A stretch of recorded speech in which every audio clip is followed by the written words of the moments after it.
আসসালামু আলাইকুম। এখানে আমি কয়েকটা ডিম সিদ্ধ দিয়ে নিয়েছি। ডিমগুলো সুন্দরভাবে আমি সিদ্ধ করে নিব কিভাবে এবং কিভাবে খুবই সুন্দরভাবে আমি ছিলিয়ে নিতে পারবো, এটার কোনোভাবে কোনো রকম নষ্ট হবে না।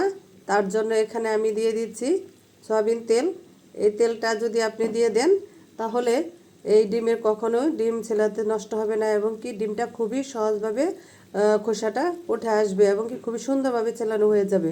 যত রকমের হাঁস ডিম থাক এবং যে কোনো ধরনের ডিম থাক, এভাবে সিদ্ধ করে নিলে কখনোই এটা নষ্ট হবে না ছেলানোর সময়।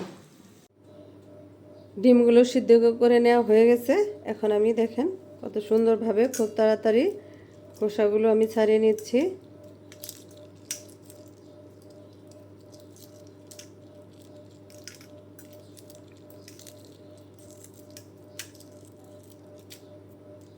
দেখেন কত সুন্দরভাবে খোসাগুলো উঠে যাচ্ছে, একদম ক্লিয়ার। এভাবে আমি প্রত্যেকটা ডিম খোসা ছাড়িয়ে নেব।